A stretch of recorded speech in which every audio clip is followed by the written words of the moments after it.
The hangar lights buzzed under a grey January sky. 1943. Cold air bit through leather jackets, breath turning to mist as mechanics whispered over a grounded P-51 Mustang. The mission board was still blank, no volunteer. Every man in the bay had quietly stepped back. The Mustang's last test pilot hadn't made it past the tree line. Engines howled in the distance, but this one stayed silent, cursed by fear and memory. Then boots echoed across the concrete. Lighter, slower, determined, she walked straight toward the plane. A young woman in a flight suit too big for her frame, helmet tucked under her arm. No one spoke. Someone muttered, "You can't be serious." Another laughed nervously. She didn't flinch. She placed her helmet on the wing, ran her fingers along the cold aluminum, and said only, "If no one else will fly it, I will." For a heartbeat, nobody moved. The crew chief stared like he'd misheard. "Ma'am, this isn't training, this is a killer."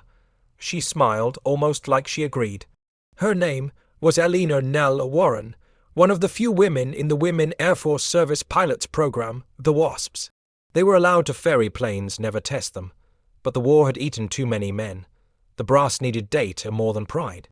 Less than 1% of U.S. military pilots were women that year, none in combat, none in test squadrons. On the other side of the Atlantic, Luftwaffe officers reportedly laughed.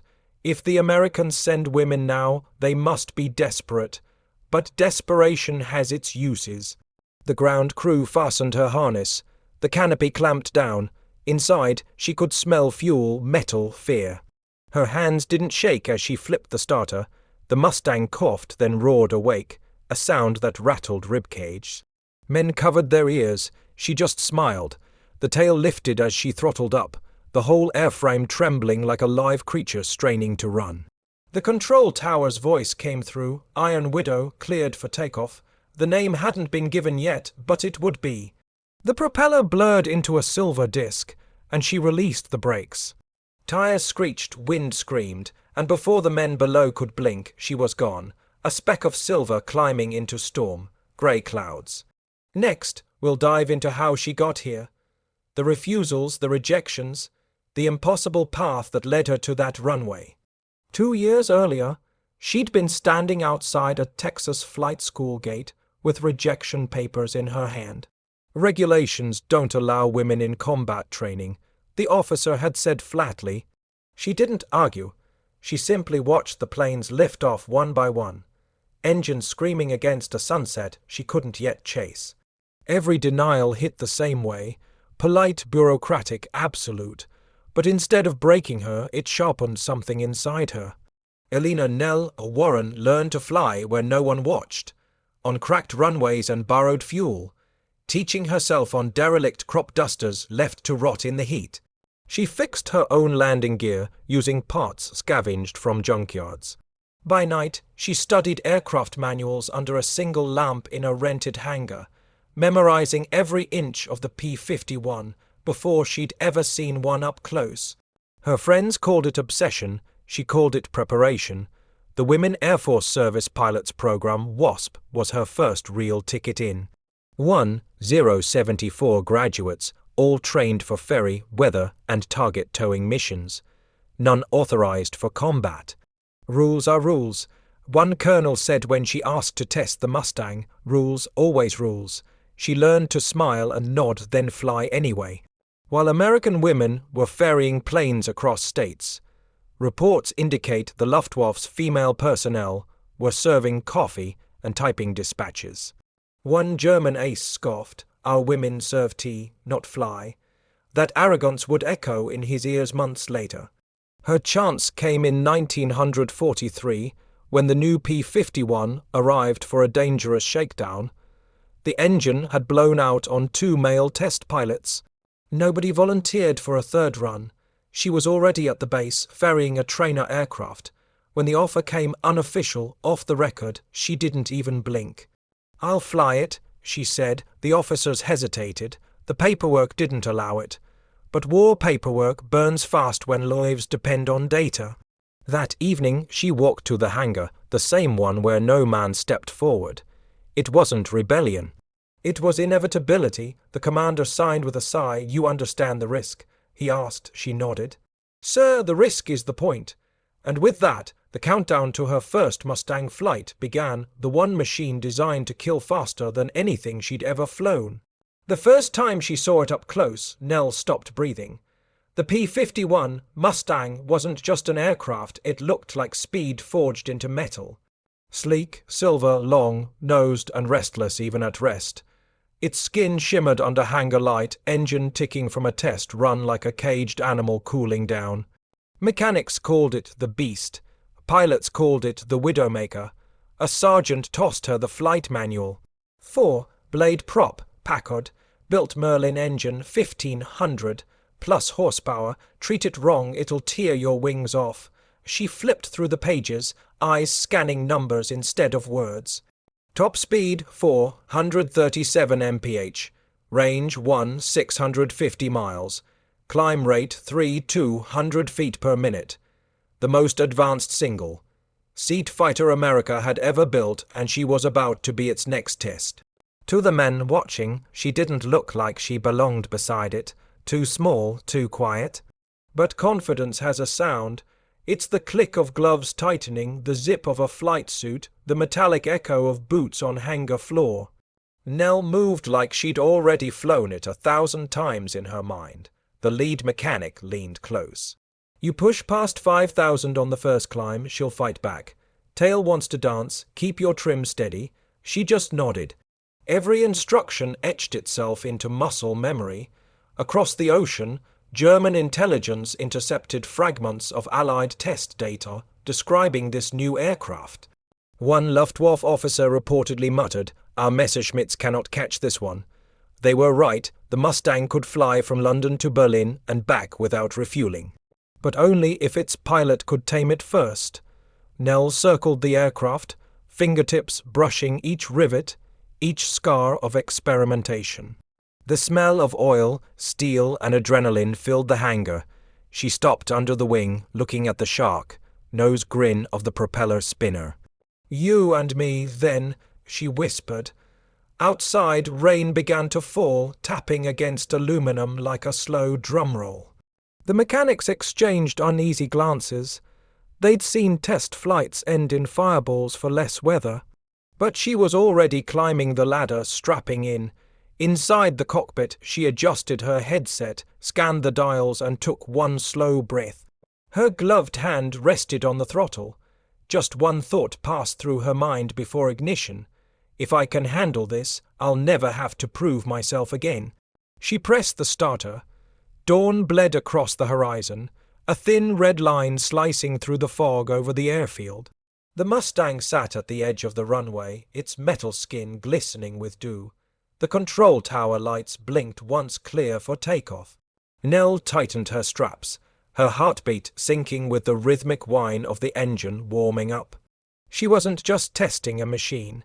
She was crossing a line no woman had been allowed to cross before. The propeller blurred, slicing air into thunder. Her hands moved fast mixture, flaps, trim, throttle. Iron Widow ready for lift.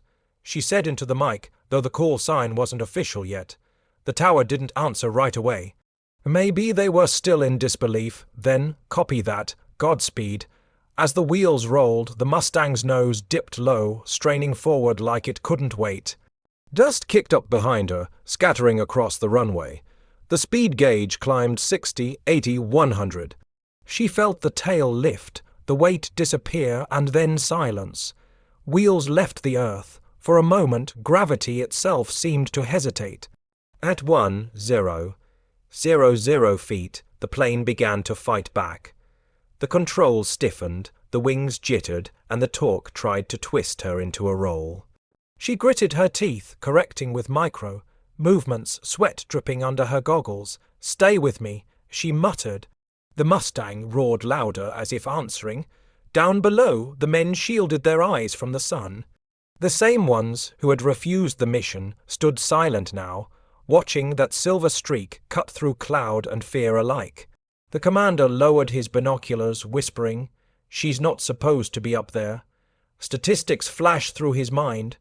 2 out of every 5 Mustang test pilots had crashed during early trials. Engine seizures, wing stalls, oxygen failure. The odds were cruel, but she'd never been one for math. From an intercepted German report weeks later, if the Americans are letting women test their fighters, they are finished. Yet the irony was lethal, because that very test would prove the Mustang unstoppable. Wind hammered her canopy as she pushed higher, into rough air thick with turbulence. Clouds tore past, grey and violent. Then the radio crackled. Iron Widow, proceed to dive test. She took a slow breath. "Copy," she said, voice steady. Her hand slid forward on the throttle. The nose dipped. The sky flipped upside down. From the ground, it looked like madness. The Mustang shot skyward, a streak of light splitting the fog.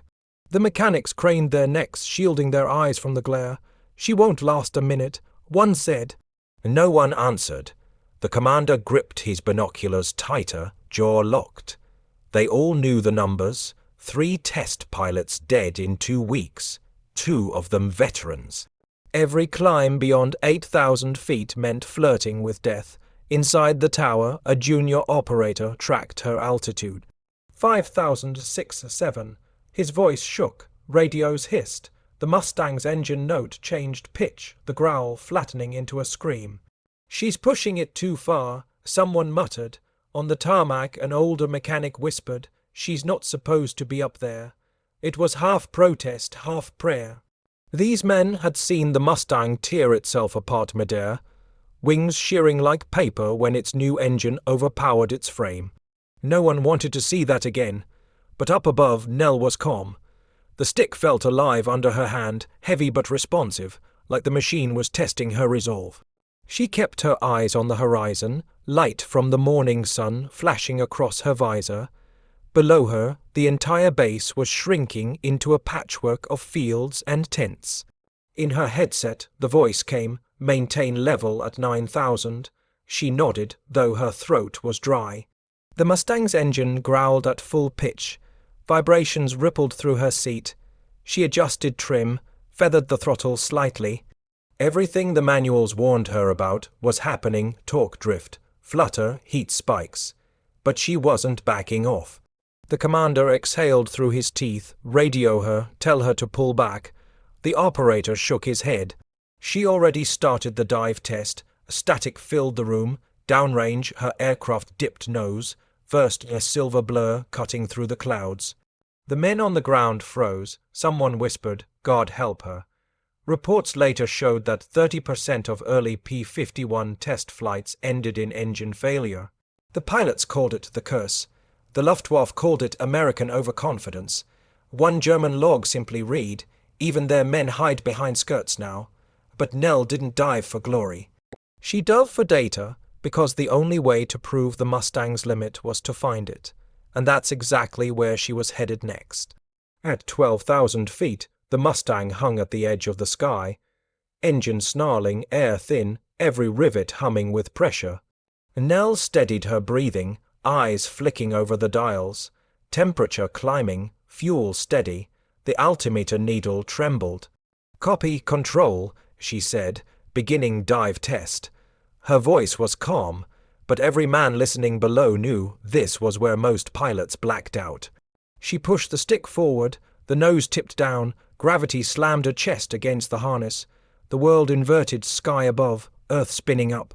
The Mustang howled into the descent, breaking through cloud layers in seconds. Wind screamed past the canopy like tearing metal. At 450 miles per hour, the gauges blurred. The control stick fought back, vibrating hard. The airframe rattled like it was about to come apart. Her oxygen mask hissed. Frost crawled along the edges of her visor. Somewhere below, a mechanic shouted into a dead radio. Pull up now." She couldn't, not yet. The data mattered: airflow, engine strain, pitch stability. Every second counted. Her vision started to grey out at the edges, blood draining from her head under 6. 5 GS of force. Most pilots lost consciousness around 5. She bit down hard, focusing on the instruments. Hold it, she whispered, voice swallowed by the roar. The altimeter spun 90,080,070 feet. Her body screamed for air, then instinct took over. She yanked the stick back. The GS hit like a hammer. Pain lanced through her ribs. The Mustang shuddered, frame flexing dangerously, wings creaking loud enough to drown the engine. For a heartbeat, it felt like the plane would rip itself in half. Then it leveled. The pressure eased. Air rushed through her lungs again, sharp and freezing. She'd pulled out at less than 10 feet from the ground. In German training manuals recovered years later, a note appeared beside a sketch of the Mustang. Unstable at extreme dives. Pilot error likely. They had no idea that a woman had rewritten that assumption. Her breathing slowed. The radio crackled faintly with static. "Iron Widow, do you copy?" She smiled weakly inside the mask. "Control restored," she said. The sound of her voice made the entire tower erupt in disbelief. Next came the silence, the kind that follows when death passes by but doesn't stop. When the Mustang finally leveled, the world felt impossibly quiet. No roar, no chatter, just the faint ticking of metal cooling against the slipstream. Nell's gloved hands trembled as she adjusted the throttle, breathing through the mask, short and uneven. Her oxygen line hissed like a slow heartbeat. She blinked, forcing her vision to refocus.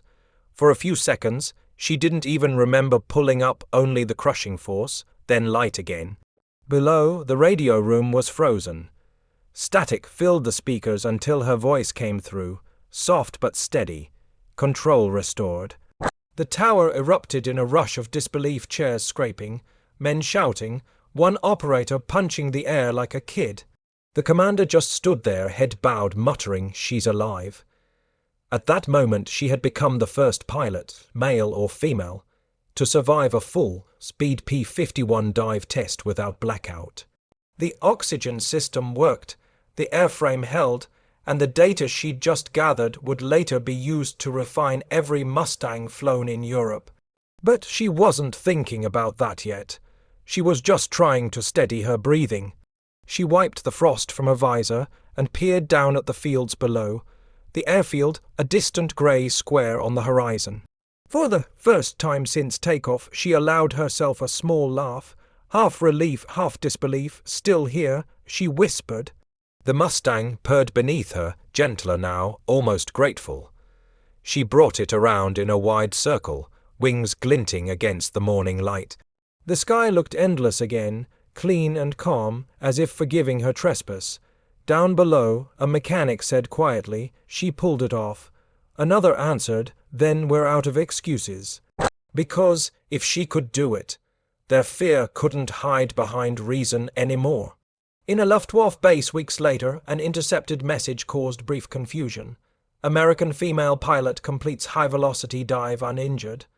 The officer reading it scoffed. Impossible, she survived, but impossible was quickly becoming her habit. She rolled the Mustang gently, dipping the wing in salute toward the airfield before heading back. The radio crackled again. Iron Widow returned to base. The name stuck. As the base came into view, she knew the real storm would begin once she landed. Not in the air, on the ground. By the time her wheels kissed the runway, the base had already gathered along the edge of the tarmac. The Mustang rolled to a halt, steam hissing from its cowling. For a moment, no one moved. Then the canopy lifted and Nell climbed out, her face pale but defiant, hair plastered to her forehead with sweat. She unbuckled her harness and gave a small wave, the kind pilots make when they've beaten death by inches. The ground crew broke into scattered applause, awkward, uncertain, but real. The same men who'd refused the mission were now staring at her like she'd just cheated gravity. One mechanic muttered, "She's tougher than any of us." Another whispered, "Iron Widow." The name stuck before sunset. The commander approached, cap in hand. "You weren't supposed to make it back," he said, half scolding, half awe. She smiled faintly. "Neither were the others, sir."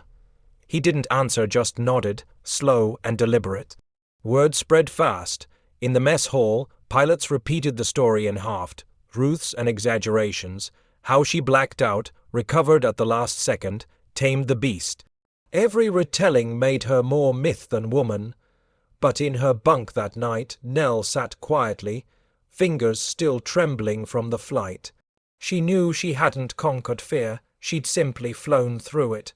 Across the Atlantic, German officers heard the rumors too. One Luftwaffe colonel sneered widow because her men die first, but sarcasm fades fast when data doesn't lie. Reports confirmed the P-51's dive stability.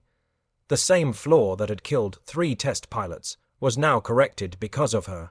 The WASP program would log over 60 million miles of flight, and 38 women would die on duty, many never acknowledged as military personnel. But that day, at that base, she'd carved her name into a ledger no one could erase. That night, she found her flight suit folded neatly on her cot, a small tag pinned to the collar, Iron Widow, do not ground. She didn't know who left it.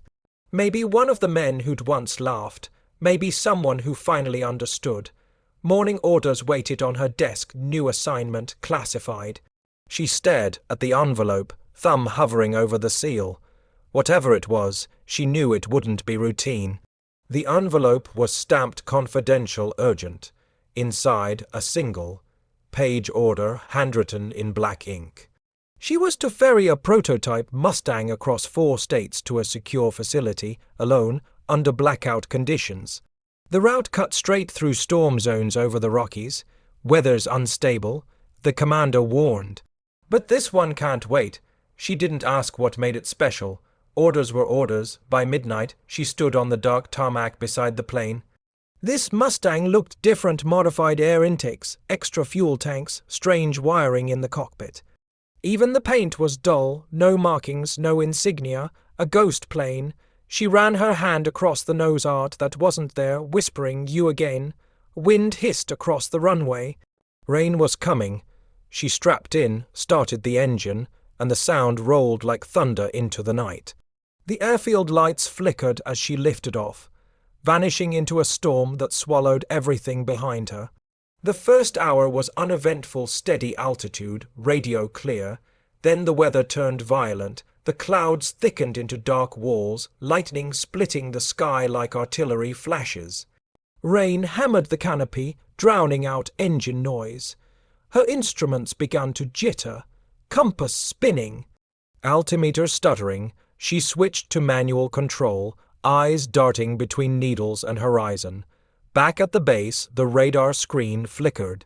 They lost her signal somewhere over Wyoming. The operator whispered, "We've lost Iron Widow." No one spoke after that. At 20,000 feet, she broke through a pocket of clear air, moonlight cutting across her face. The relief lasted seconds. A flash of lightning revealed mountains ahead, sharp, snow, covered, closer than expected. She yanked the stick, heart pounding. "Stay together, girl," she muttered. The Mustang groaned but obeyed. Statistics later confirmed 23 ferry missions vanished that winter, most lost to weather and terrain. Some wrecks were never found, but she wasn't thinking of odds. Just survival and duty. In a Luftwaffe intelligence briefing weeks later, a note was added to Allied ferry logs. American woman assigned solo prototype transport. High value. One German major smirked. "Nature will finish what we could not." Lightning cracked again, lighting up the cockpit. Her compass needle spun wildly, dead center. The storm had swallowed her whole. She leaned forward, eyes narrowed. "Fine," she said quietly. "We'll do this the hard way." Hours bled into the dark. The storm was merciless, tossing the Mustang like a toy between invisible fists of wind. Nell's fingers cramped around the control stick, knuckles white through the gloves. Every jolt sent her harness biting into her shoulders. The radio hissed with static, no tower, no voice, just emptiness. Somewhere below, black mountains lurked like jagged knives waiting for a mistake. The compass had failed completely. She flipped to backup instruments dead. Her only guide now was instinct, and the faint glow of a soaked map taped beside her knee. Rain streaked across the canopy so thick she could barely see the wingtips. Steady, she whispered to herself. Fly the plane, not the fear. Wind gusted hard from the west, slamming the aircraft sideways. The altimeter needle spun down 12-0, 00 feet 10-0, 008 500. Her heartbeat quickened with each drop. Visibility, less than 200 meters. One wrong calculation and she'd vanish into the Rockies like so many before her. Somewhere between lightning flashes, she glimpsed snowfields far below, ghostly under the clouds. Not an option, she muttered. No way to land, no way to climb. The Mustang's engine coughed once, just once, but that sound was enough to turn her blood cold. She throttled down, coaxing it gently. Come on, sweetheart, you didn't come this far to quit. The engine stuttered, then steadied again, a low growl echoing through the storm. She exhaled shakily. Outside, thunder rolled so close the fuselage vibrated. At the same hour, hundreds of miles east, Base Command declared her missing. A telegram was drafted but not sent. No proof of loss yet. We'll give her till dawn, the commander said quietly. In a captured German radio intercept, a note of arrogance surfaced again. She'll freeze before she lands. The mountains will claim her. They had reason to believe it. Wind chill near -30 degrees C, zero visibility, ice forming on control surfaces. Statistically, no pilot survived longer than 2 hours in those conditions. But survival was her specialty. Then, through the blinding snow, something flickered. A faint clearing maybe half a mile ahead. Not flat, not perfect, but possible. She tightened her grip, lined up her descent, and whispered, "That's home enough." The Mustang dropped through the storm, chasing the one chance she had left. The altimeter spun like a clock running out of time. Nell could barely see the outline of the ground, only shadows between lightning flashes. Her eyes burned from the strain, the windshield coated in ice. The clearing ahead wasn't a runway. It was a narrow strip of frozen earth between pine trees, half buried under snow. Still, it was her only chance. She muttered, "You wanted a test. Here it is." She cut throttle to idle. The Mustang dropped fast, buffeted by wind shear. Snow swirled up, blinding her completely. She couldn't rely on sight anymore, only feel. The stick trembled in her hands as she flared too soon, then too late. The landing gear hit uneven ground, boom. Metal screamed, the right tire burst instantly, dragging the plane sideways. She fought the skid, yanking hard to keep the wings level. The left wing clipped a pine. Sparks exploded across the dark. The propeller shattered on impact, one blade ripping free and vanishing into the storm. The cockpit shook like an earthquake. Then came silence, dead engine, still air, heart hammering. For a second she thought she was gone. When the world stopped spinning, the Mustang sat half, buried in snow, smoke curling from the nose. Her body ached, but she could move.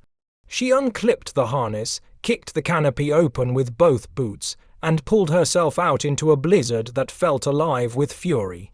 The snow hit her face like shards of glass. Temperature near -20 degrees C, wind slicing through her suit. She grabbed the flight bag and stumbled toward the wing. Inside it were the test logs, the prototype data, everything the engineers needed. Losing them would mean the deaths of more pilots. She tore the panel open, yanked the black box free, and pressed it against her chest. "You're coming with me," she rasped. Back at the base, her radio had gone silent for 11 hours. They listed her officially as lost. Somewhere in Berlin, a Luftwaffe officer smirked over the latest report. If she lives through that, she's not human. But Nell wasn't interested in proving humanity.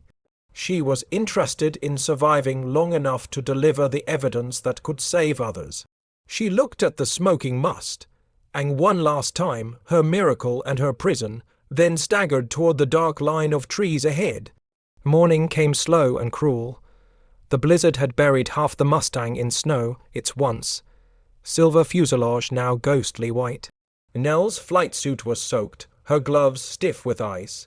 Every breath stabbed her lungs. She'd spent the night huddled beside the broken engine, using its dying warmth to keep her hands from freezing.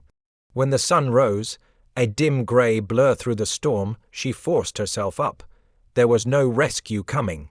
Not yet. She checked the data log again, the black box wrapped in canvas against her chest. It was intact.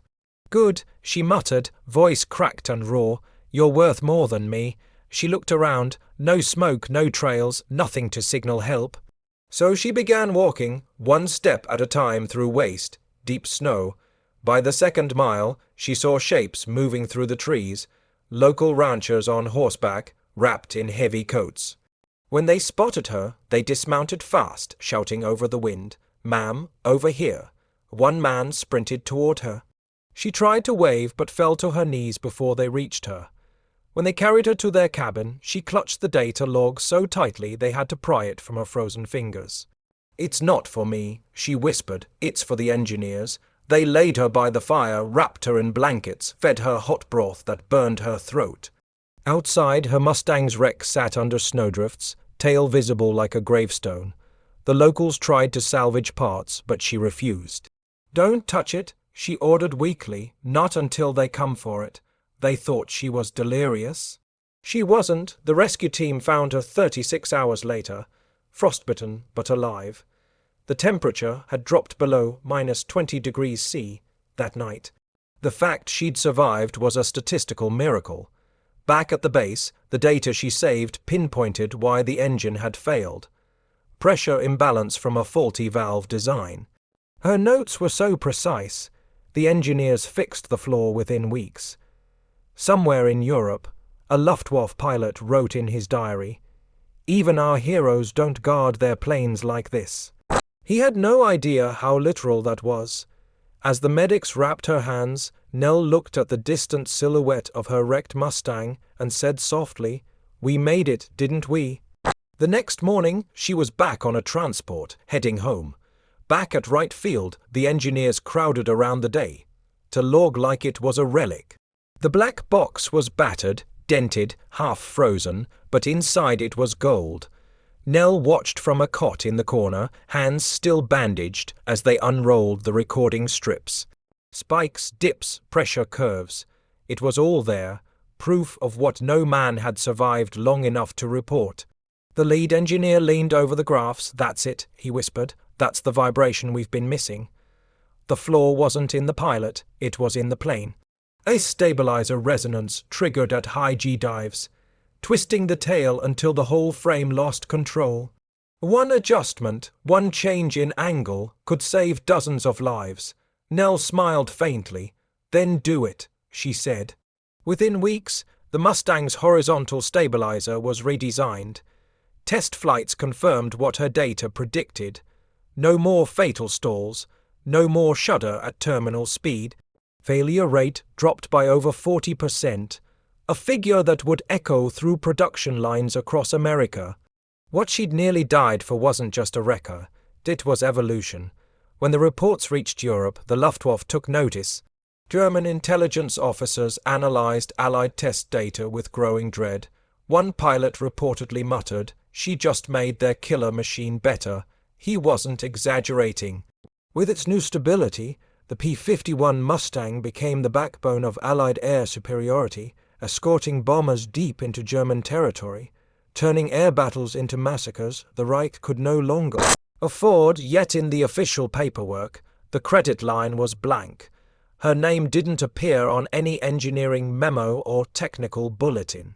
The improvement was filed under collective input from test personnel. No mention of a crash. No mention of a woman. Still, inside the hangar, respect had shifted. Men who once wouldn't meet her eyes now saluted when she walked by.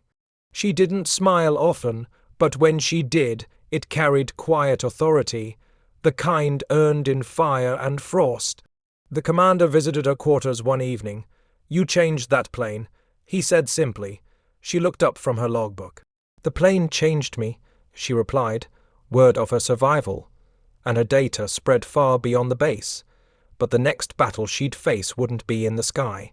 When the war ended, the noise stopped, but so did the acknowledgement. Files were sealed, reports stamped classified, and the stories that didn't fit the military's image of heroism quietly disappeared into cabinets. Nell returned home to a world that barely remembered her name. The newspapers ran photos of victory parades and generals, not the woman who'd outflown death in a P-51. At Wright Field, her personnel file was marked civilian auxiliary, not test pilot, not combat support. Just another name among the women Air Force service pilots who, when the war machine no longer needed them, were told to go home. When she went to claim her benefits, the clerk behind the counter blinked. "Ma'am, the Wasps were never officially military." Her flight record's 60 hours in experimental aircraft meant nothing on paper. In Washington, her recommendation for the Distinguished Flying Cross was quietly shelved. The citation sat unsigned in a drawer, gathering dust. Bureaucracy had spoken louder than courage. It would take over 3 decades until 1977, before the Wasps were finally granted veteran status. By then, many of them were gone. Nell never wrote letters of protest. She didn't appear in interviews. Recognition isn't the point. She told a friend once, results are. But those who served with her remembered. Mechanics spoke of the night the Iron Widow flew when every man refused. Pilots whispered her story in ready rooms as both warning and legend. Across the ocean, an aging Luftwaffe engineer came across her name in declassified U.S. reports years later. Americans forget their own, he said softly, reading about the woman who'd perfected the plane that destroyed their skies. The war had turned her into a ghost in her own country, a name erased from headlines but etched in design blueprints, invisible yet permanent. The Mustang she'd saved would go on to escort bombers into Berlin, break the back of German air defense and rewrite aerial warfare.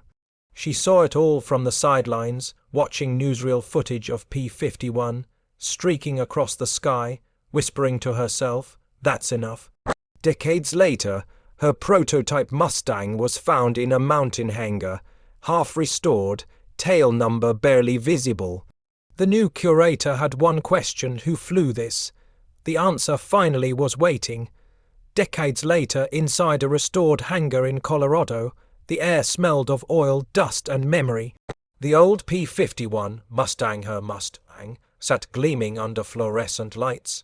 Its aluminum skin was polished to a mirror, but the tail number still carried the scars of a crash long forgotten by official history. On the fuselage, just under the canopy, a name was carefully repainted in block letters, Iron Widow. Visitors shuffled past the ropes, reading the plaque without realizing the story behind it. A few paused to stare at the small black and white photograph taped near the cockpit. A woman in a flight suit, smiling faintly, eyes tired but unafraid. No medals, no speech, just that look. Among the crowd stood a young girl, maybe 12, wearing a bomber jacket 2 sizes too big. She tilted her head up, eyes wide. She really flew it. She asked the guide. The man nodded when no one else would. The girl smiled, whispering, "Then maybe I can too." Outside, the hangar doors rattled as wind swept through. The Mustang's propeller turned slightly, nudged by the breeze, as if remembering what it felt like to fly. It hadn't taken to the sky in decades, but its legacy had never landed. There are only about 25 airworthy P-51 Mustangs left in the world, each one a relic of speed, courage, and engineering born in chaos. But none carried a story like hers, a civilian pilot who redefined what was possible simply by refusing to accept the word no. Declassified records now confirm what she never bragged about. Her data reduced Mustang test failures by nearly half, saving lives across Europe. Pilots who never met her owed their survival to her stubbornness. And though history buried her name for years, the machine she tamed became the very symbol of American air dominance.